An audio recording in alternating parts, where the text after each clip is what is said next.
What if I told you that you could produce images like this tonight? You could go out tonight and produce images similar to this with simply a $14 lighting kit. These images are produced with a technique called light painting. Light painting is a technique where we shoot in the dark and we use a slow shutter speed, anywhere from 1 second through to 30 seconds or more. And we actually use a torch to paint the light on our subject. Now, you can light paint people shots, portraits, you can light paint fashion shots. You could use it in street photography. You could shoot landscapes, you could shoot buildings, cars, fine art. You can do anything, any sort of genre of photography you can shoot using light painting. And you can be very creative. It's a very versatile style of lighting to use. It's my favorite style of lighting to use out of all of the things that I do. Now, having a torch in your camera bag at all times means that it's always available to do this. I'm going to leave it up to the video to explain the process, but basically what we do is shoot in the dark with our camera on a tripod. You could use an SLR camera or a mirrorless camera. You could use a phone, as long as it's capable of taking slower shutter speeds. You will need some sort of camera support, either a tripod or some way to hold your camera still during that exposure. But there's not a lot of equipment required for this technique. A torch, $14 torch is what I use. So $14 is all this lighting equipment costs me. This is an LED torch, just bought locally from an electronics store. It's quite a bright light. You need the brightest torch light that you can get because that gives you more scope for different shots and more creativity. The advantage of LED light is that it approximates daylight. It's reasonably blue. When I used to shoot this stuff back in the old days, the tungsten lights were very orange. But nowadays these LED lights are very bright and they're close to daylight color. The other advantage of this torch is that it will focus the beam. It will focus to a very narrow beam or it will focus to a wider beam. And that allows me to use different size brushes as I go through the scene. I tend to use a small brush more often because it shows me the brush stroke more obviously. But that wide brush as well can give an overall look to your scene. So there are lots of advantages with this technique. We can light from different directions in the same shot. We can light with different colors. We can light from different heights. We can get in close, we can get further back. We can do so many things with this technique. There are things I haven't even explored yet. And I've been doing this technique for 40 years. I started right back in the 1970s using a 6-volt torch battery. But it's an amazing technique and I urge you to get out and try it. I'll let the video explain things. Now, there's a couple of things I need to tell you before we get into this video. Because this technique relies on shooting in the dark, some of this video is quite dark and you won't be able to see much at all. But the reason why we put it in there is because you can see the technique. You can see how we paint our model, Louisa, and you'll see how we paint our set so that you can understand the technique more fully. So there's a little bit of darkness in here, but hopefully by the end of this shoot, you'll understand how we do this light painting technique and you can give it a try yourself tonight. G'day. In this lesson, we're going to talk about light painting. Now, light painting takes on a whole range of different styles in photography. The light painting that we're talking about today is where we actually use a torch or a flashlight to light our model, to actually paint the light on the scene, okay? We can do this with people photography, we can do it with landscapes, we can do it with cars, still lifes, any sort of photography subject, we can light using this technique. It's a really fabulous technique. It costs next to nothing. $14 I pay for this torch. I keep this torch in my camera bag all the time because you never know when you're going to have the opportunity to do some light painting.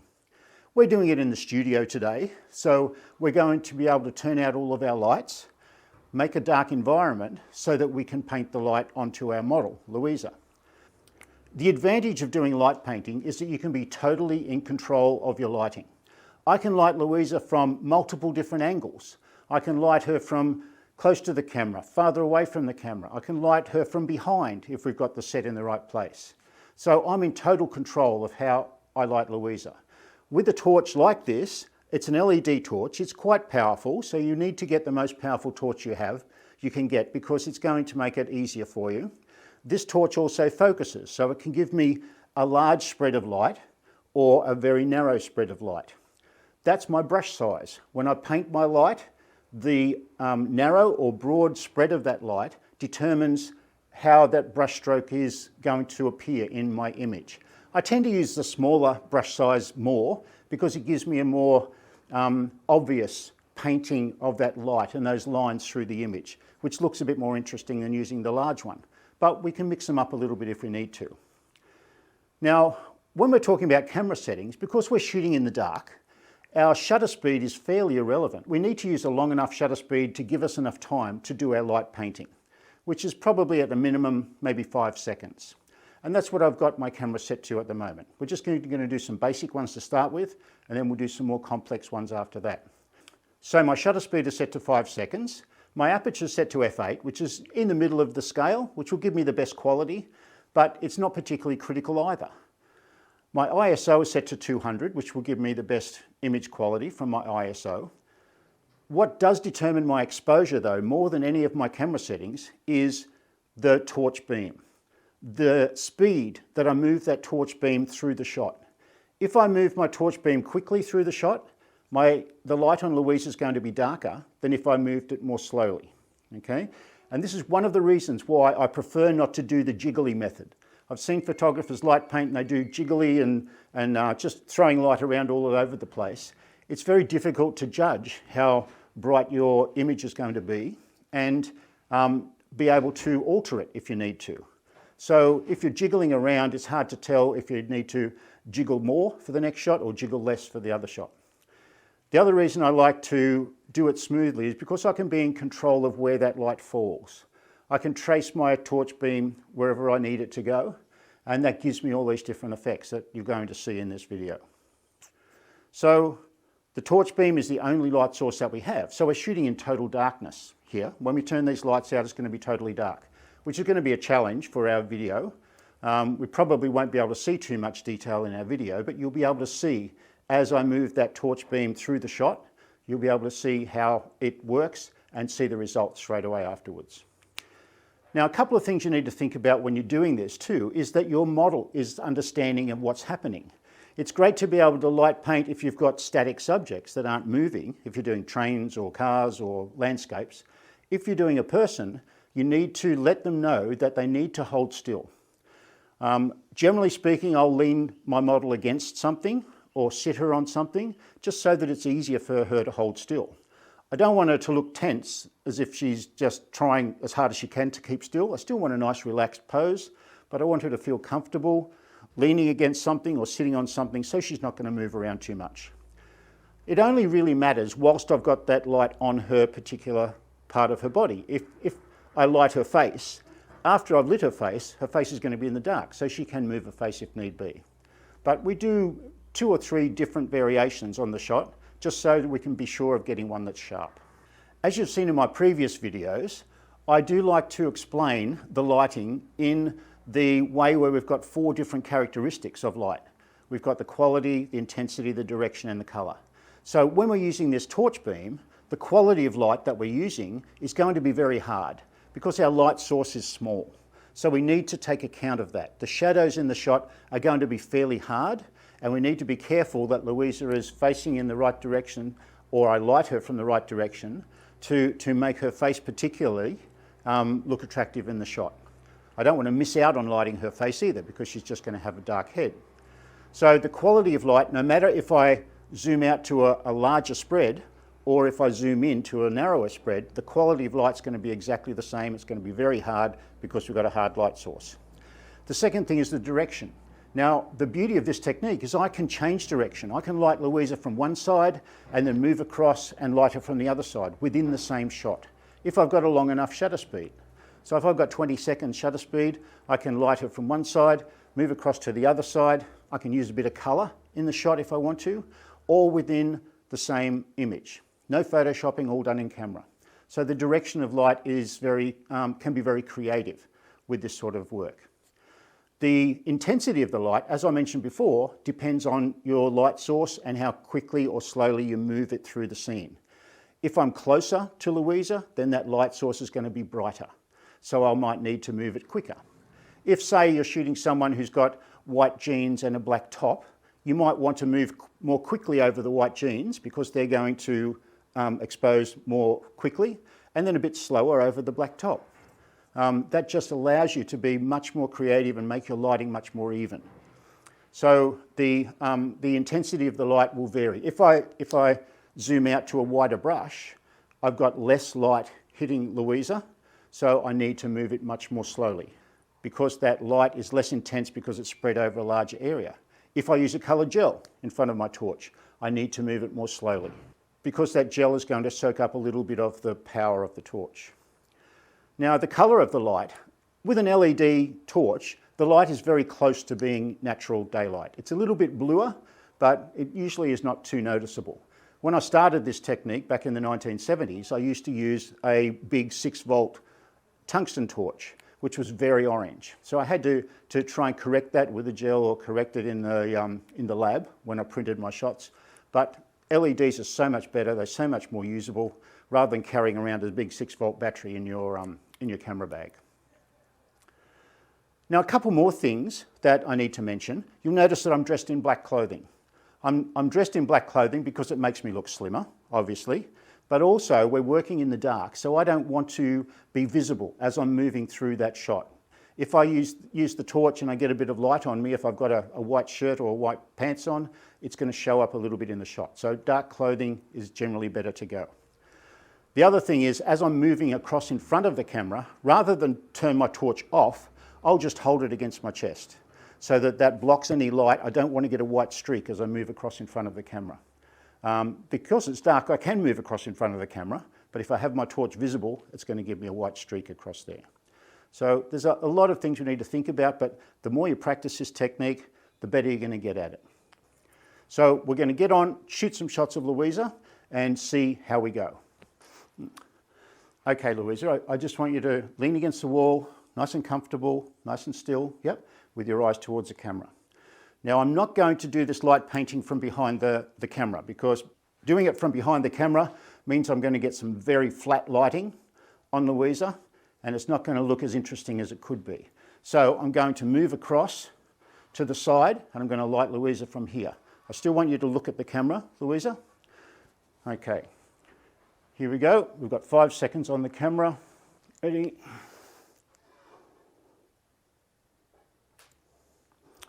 Okay. So you can see that result in that shot. I've just lit Louisa with the torch and it looks great. This time I'm going to light a little bit more of the background in the shot as well. I need a little bit more time. 5 seconds is not quite enough for me to press the shutter and move away and do it. I could use a remote release, which would make it easier. But I'm simply going to go to about 10 seconds. Okay, here we go once again, Louisa. Ready?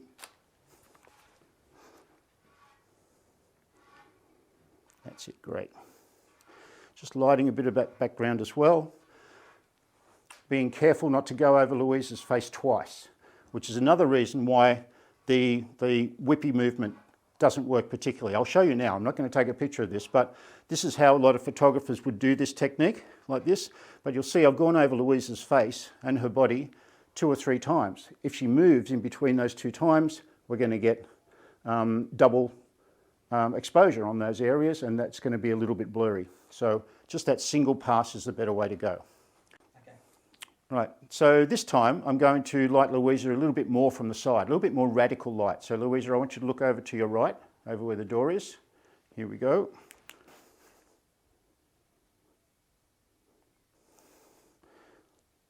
Here we go. So you can see how that looks a lot more radical. Because that light's shining from further across, you can get that shadow on that background. It works really nicely. So we're going to do that again, but we're going to move Louisa in front of the pillar. All right, so here we go. Now, because Louisa's closer to me this time, I'm going to move a little bit more quickly because I don't want her to be overexposed here. You can see the result that we get there. It's totally different. every image you take is going to be an original with this technique. Another thing that I need to tell you about this technique is the angle that your torch hits your model. If I hold this torch up high, which I do mostly, the light's going to be coming down on the model, and it's a more natural sort of a look. It actually looks like there's sunlight coming through a crack in the ceiling, as you can see with this image. If I hold the torch down lower, it tends to look like she's in the headlights of a car, which gives you a different impression, simply because your brain sees those shadows in the image and it makes a decision about the scenario that this model is in. So we can exploit that by looking at both of those shots to see that difference in that light height as we go through. For this next shot, I'm going to do a similar technique, but I'm going to use some blue cellophane in front of the torch, just to throw a blue light onto Louisa rather than just the natural coloured light. I'm going to do some natural light as well on the front of her, but I'm going to use the blue on the background and around the back of her a little bit, just so it gives it that extra depth with that colour in the shot. Now, as I mentioned before, I do need to move the torch more slowly when I've got the cellophane in front, because it's going to block a little bit of light. We'll turn your face this way a little bit, because this is where the light's going to come from. So maybe look at the thermometer here, or around that area. Yep. I'm going to light you from that side, and then I'm going to move across and light you from the other side. All right, so we're going to use the coloured gel now. I'm going to light one side of Louisa with the straight LED, and then I'm going to move across in front and do the other side with a little bit of blue gel.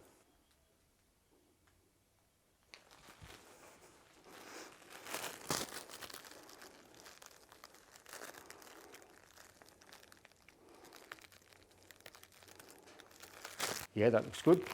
So good. We're going to do one more.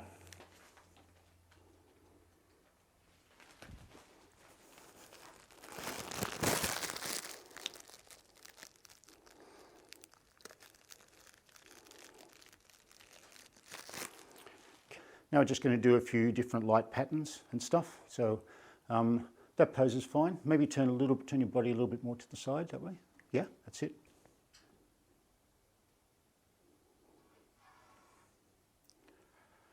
I'm just showing you a few different light patterns, a few different ways that we can use the torch to light Louisa. We're just playing around a little bit at the moment.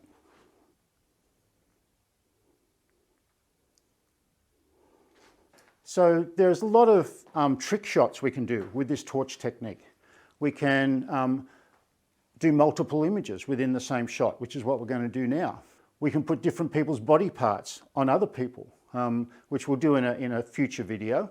But what I'm going to do now is I'm going to make two Louisas. I'm going to have one Louisa on one side of the column and another one on the other side. So simply we need to just light the first Louisa without getting too much light on the other side of the column. Then we get her to move, and then we light the second one. So it'll look like twin Louisas. It's Louisa's mum's worst nightmare.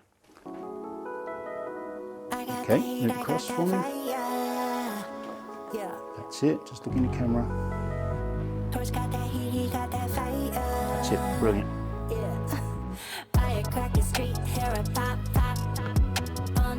That's it. Across.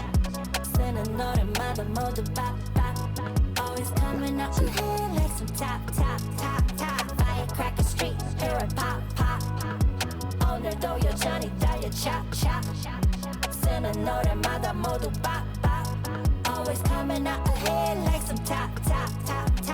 But you should all building, I'm a biller fancy. 바쁘적 하는 게 아니야 쉴새 없이 busy. 먹고 자고 파고 반복되는 meeting. Your girl a long time hustler, no amateur untraining. Entrepreneur, yeah CEO. Boss MC, yeah control. So we just changed our set a little bit here. We're shooting in a different direction with a different background. We've just got a couple of things here we're going to pose Louisa on. She's going to be sitting down, so it's going to be easier for her to hold still. And we'll just play around with a few different light directions and a bit more light painting.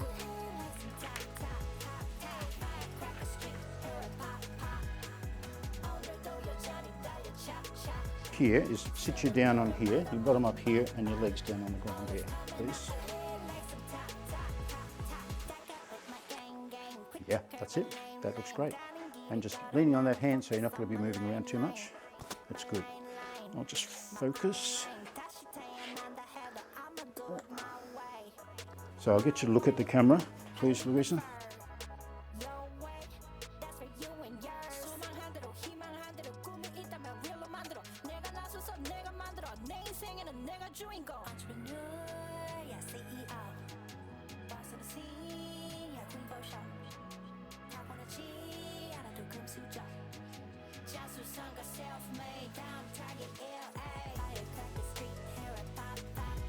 Now I'm going to light her from both sides. I'm going to light her from the right-hand side as I have been doing, but then I'm going to go in the back and backlight her as well, and the set.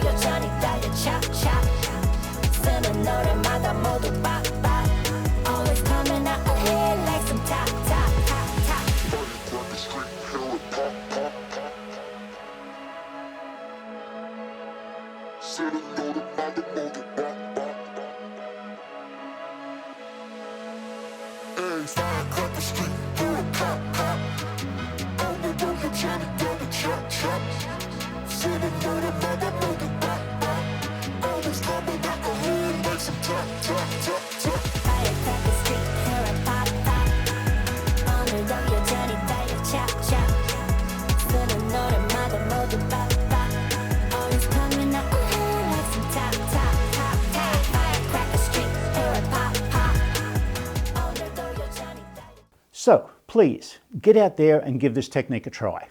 You don't need to do it tonight, but whenever you get a chance to do it, because you'll get amazing images.